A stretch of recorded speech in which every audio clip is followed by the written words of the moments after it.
आणि मी मध्य नाशिकमधून इच्छुक होतो आणि अजय बोरस्ते पण इच्छुक होते.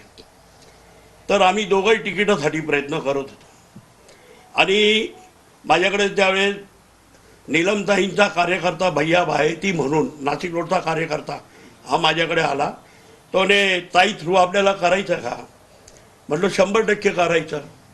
तर त्यावेळेस त्यांनी मला ताईंकडे नेलं.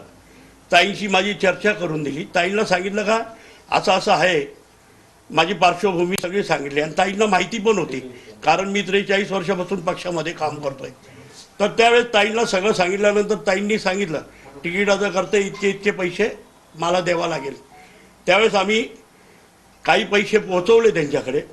काही पैसे पोहोचवल्यानंतर काही दिवसांनी अजय बोरस्ते यांना उमेदवारी जाहीर झाली. उमेदवारी जाहीर झाल्यानंतर मी पैशाची मागणी केली त्यांच्याकडे.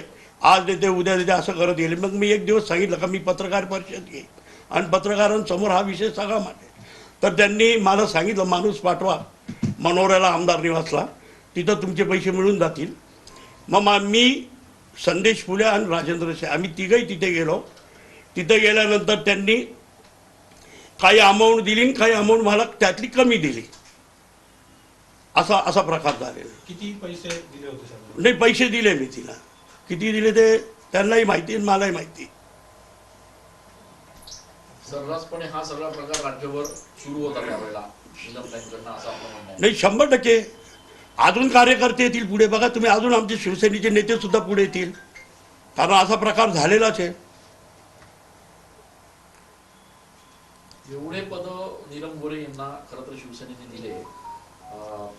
एवढ्या पदांनंतर सुद्धा त्यांनी पक्ष बदल केला आणि त्याच्यानंतर आता अशा पद्धतीचे आरोप, कसं बघताय या सगळ्याकडे? नाही, काल त्यांनी बघा, मुळात ते मी ते दिल्लीतलं